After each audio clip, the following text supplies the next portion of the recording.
Friends, welcome you all in my class named English by R Shukla. आज की इस practice class में CGL previous year के कुछ क्वेश्चंस हम सॉल्व करेंगे। क्वेश्चंस हैं फिल इन द ब्लैंक्स। पहला क्वेश्चन है, because she had a dash demeanour she was a desirable friend and options are pleasant, saviour, nasty and mean. तो इसमें आपका वर्ड पावर अगर सही है तो आप क्वेश्चन सही करेंगे। जैसे आपको इस सेंटेंस में डिमीनर का मीनिंग जानना होगा। डिमीनर का मीनिंग होता है बिहेवियर। Demeanour means behaviour. और आपको मैं ये भी बता दूं कि डिमीनर का एक बार स्पेलिंग टेस्ट भी आया है। Find the correctly spelled word में डिमीनर वर्ड आया हुआ है, तो इस पर आप ध्यान रखेंगे। DEMEANOUR। अब हम सेंटेंस को देखते हैं। Because she had a dash demeanour she was a desirable friend. तो ऑप्शंस क्या है? Pleasant, saviour, nasty and mean. अब आप देखिए, क्योंकि उसका बिहेवियर प्लीजेंट था, she was a desirable friend, तो प्लीजेंट के कारण ही तो लोग उसको डिजायर करेंगे। और बाकी जो वर्ड्स हैं उनके सबके मीनिंग सेम है। Nasty means bad habits, bad को बोलते हैं। Nasty which is not liked by anyone. Mean also. तो ये नेस्टी, मीन, ये सारे सिनोनिम्स हैं, तो ये नहीं होगा। सेवियर भी नहीं होगा। Correct option is pleasant. Because she had a pleasant demeanor, she was a desirable friend. Now the next sentence is, dash to my political rivals statement, the data reveals decrease of crime. यहां एक prepositional phrase आपको भरना है। To आया हुआ है और बाकी जो ऑप्शंस दिए हैं उसमें आपको ये स्क्रीन आउट करना है कि किसको हम रखें किसको नहीं रखें। तो देखिए, dash to my political rivals statement the data reveals decrease of crime. अब यहां अगर ऑप्शन 1 को देखें तो excepting to my political rivals तो होगा ही नहीं।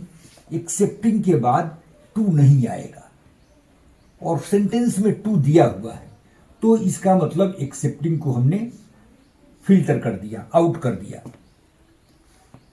कंट्रेरी, कंट्रेरी टू, ये एक करेक्ट फ्रेज है। कंट्रेरी टू, और सेंटेंस का मीनिंग भी सही हो रहा है।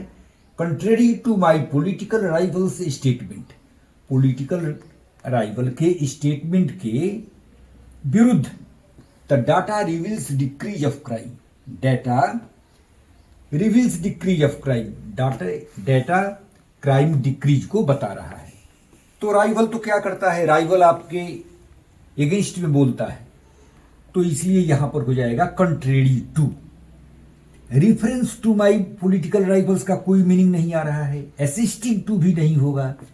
असिस्टिंग अगर होता है तो ये टू नहीं लगता, तो इसलिए आपको ये सबको फिल्टर कर देना है।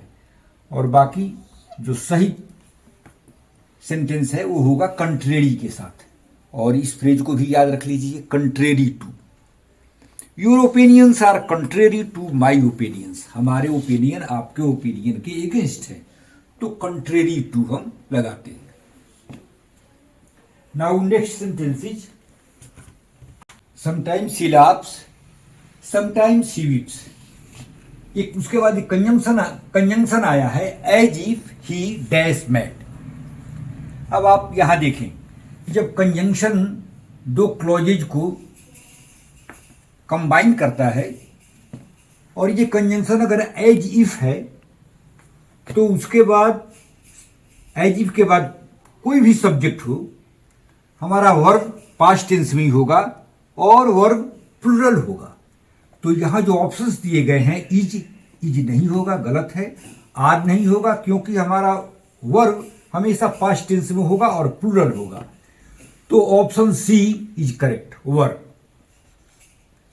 यहां पर आपको यह सीखना है, ये याद रखना है कि एज इफ के बाद जो भी क्लॉज शुरू हो तो irrespective of number and person of the subject verb will always be verb, चाहे यहां ही हो, यू हो, दे हो, किसी भी पर्सन का सिंगुलर या प्लूरल सब्जेक्ट हो, वर्ब वर ही होगा। मीनिंग भी एक बार इसको समझ लेते हैं। कभी वह रोता है, कभी हंसता है, एज इफ, मानो वह पागल हो। यहां हमेशा वर का प्रयोग किया जाता है, हमेशा ध्यान दीजिएगा। ये क्वेश्चन ऑफन रिपीट किया जाता है। Now next sentence is many important projects have reached final stage of dash and options are accomplishment, initiation, implementation and resolution। अब आपको मीनिंग जानना है। accomplishment का क्या मतलब होता है? accomplish मेन वर्ड होता है accomplish। accomplish मीन्स पूरा करना, complete। accomplish वर्ब है, इससे बना है accomplishment। Many important projects have reached the final stage of accomplishment। तो ये सही है, option A is correct, option A. क्योंकि दूसरा क्यों नहीं होगा? इनिशिएशन, तो फाइनल स्टेज ऑफ इनिशिएशन तो होगा नहीं। इनिशिएशन क्या होता है? बिगिनिंग। तो फाइनल स्टेज में है तो बिगिनिंग कहां से होगा? तो इसलिए ये नहीं होगा। इंप्लीमेंटेशन भी नहीं होगा। इंप्लीमेंटेशन क्या होता है?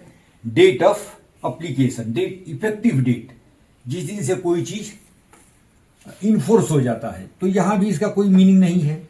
रिजोल्यूशंस आप जानते हैं, रिजोल्यूशंस का मतलब डिसीजन और योर डिटर्मिनेशन, तो यहां भी इसका कोई मतलब नहीं है। तो final stage of accomplishment, this is the correct one. तो friends, with this I would like to close this video. Thank you very much.